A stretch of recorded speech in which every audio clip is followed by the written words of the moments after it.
सरकारी colleges, schools और specially universities में परफॉर्मेंस बेस्ड असेसमेंट की अदम मौजूदगी का नुकसान क्या है? उसकी पहली मेन वजह यह है कि उनके पास गारंटेड जॉब है। हर एक को पता है, अब मैं भर्ती हो गई हूँ लेक्चरर 17वें ग्रेड में, 21वें ग्रेड तक तो मैंने जाना ही जाना है। Nobody can stop me. और इन सर्टन केसेस प्रोफेसर्स अपने वाइस चांसलर्स को अदालतों में ले जाते हैं, सुप्रीम कोर्ट में ले जाते हैं और फिर डीन भी बन जाते हैं। ये मैंने ख़ुद अपनी गुनाहगार आंखों से देखा है। तो बड़ा ज़रूरी है कि हम लॉन्ग टर्म टेन्योर ट्रैक ख़त्म कर दें और 3-3 साल के लिए हम प्रोफेसर्स को लें, जैसा अमेरिका में होता है।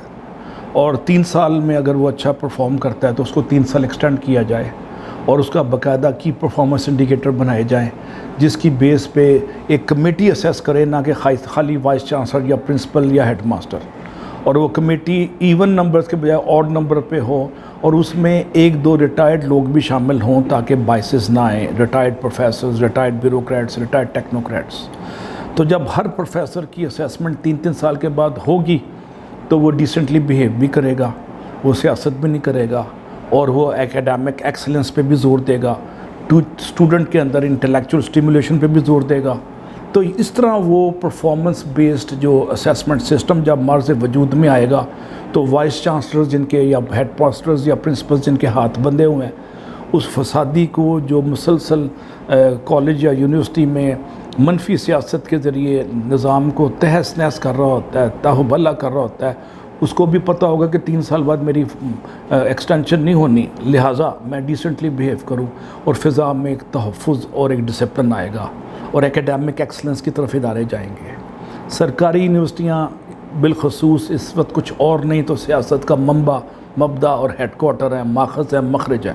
बड़ा ज़रूरत है कि सियासत को ख़त्म करने के लिए आप परफॉर्मेंस बेस्ड कॉन्ट्रेक्चुअल सिस्टम लेके आएँ, जिस पे परफॉर्मेंस और परफॉर्मेंस को डिफ़ाइन करें 8-10 पैरामीटर में, जिसमें स्टूडेंट्स ने पब्लिकेशन कितनी की है, टीचर ने ख़ुद अपनी पब्लिकेशन कैसे कितनी की है, टीचर ने सोसाइटी में कितना कंट्रीब्यूट किया, टीचर ने स्टूडेंट के इंटेलेक्चुअल स्टिमुलेशन में कितना कंट्रीब्यूट किया, टीचर की क्लास के रिज़ल्ट्स क्या इंटरनेशनल और नेशनल लेवल के मुतसादम है या मुताबिकत रखते हैं।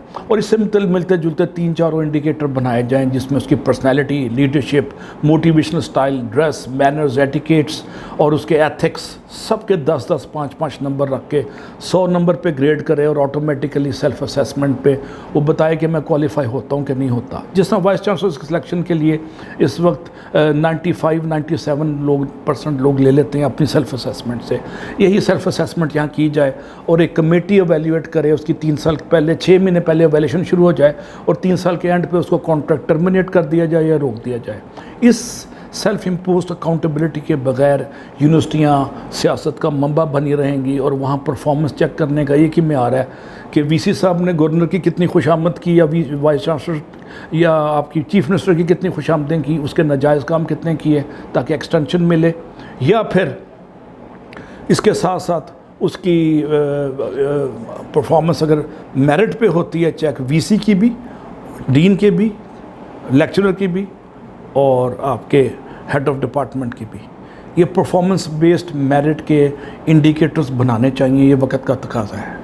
वरना सियासतों से और मनफी जो साजिशों से यूनिवर्सिटियों कॉलेजों का सिस्टम तहस नहस हो चुका है और मज़ीद होगा और तालीम की तरक्की रुक जाएगी। तालीम के इंडिकेटर जो HEC ने बनाए हुए हैं परफॉर्मेंस के चेक करने के, वो क्वांटिटेटिव हैं, क्वालिटेटिव नहीं है। अब एक सेकंड वेव ऑफ रिफॉर्म्स यूनिवर्सिटियों में और कॉलेजों में ओवरड्यू है। पंजाब गवर्नमेंट भी इस पे सोचे, फेडरल गवर्नमेंट भी सोचे, सिंध में भी माशाल्लाह इस पे अच्छी लीडरशिप है। तो ये सारे मिलके इस पे डिबेट करें, वरना इदारों में पैसा जा रहा है, end of the day delivery नहीं हो रही। डिलीवरी के बजाय कचरा या आपको मनफी सियासत या मनफी साजिशों के अलावा हमें कुछ नहीं मिलता।